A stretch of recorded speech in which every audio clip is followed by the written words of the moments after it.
Hey, Mr. Pond Boss, tell me what to do to make all my Lunker Lake dreams come true.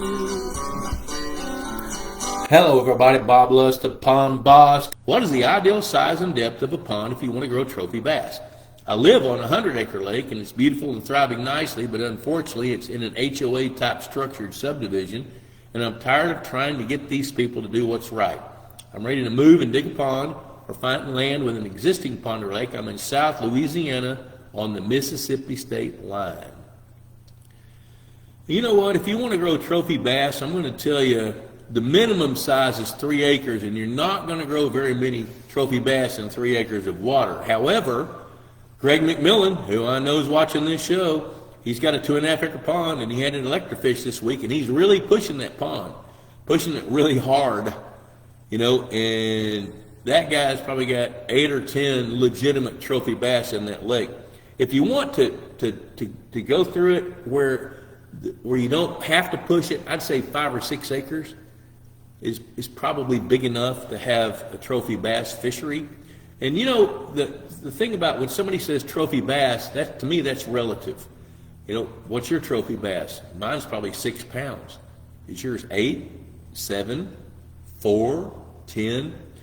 You know, just here's a kind of a way to just ponder your way through that. Forgive the pun. If a 2.5 or 3 acre pond like what Greg has, Greg's probably got close to 200 pounds of bass in that 2.5 acre pond.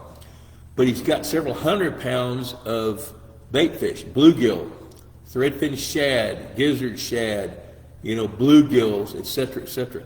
So he's pushing it quite a bit. So that's, you know, a normal trophy bass lake, 50 to 75 or 80 pounds of bass per acre is pretty standard fare.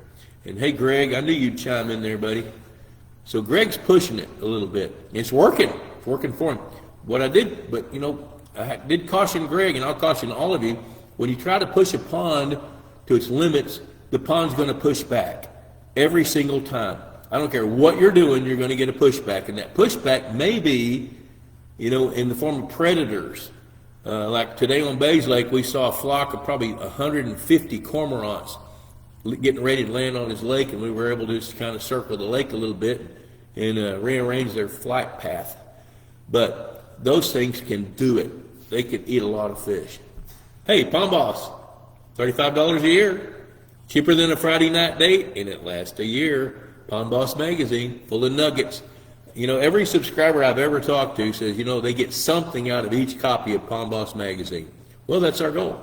We want you to get as much knowledge, as much experience as you can from it, and we love to share that. Thanks for hanging out with me. Adios for now. Hey, Mr. Pond Boss, tell me what to do to make all my Lunker Lake dreams come true.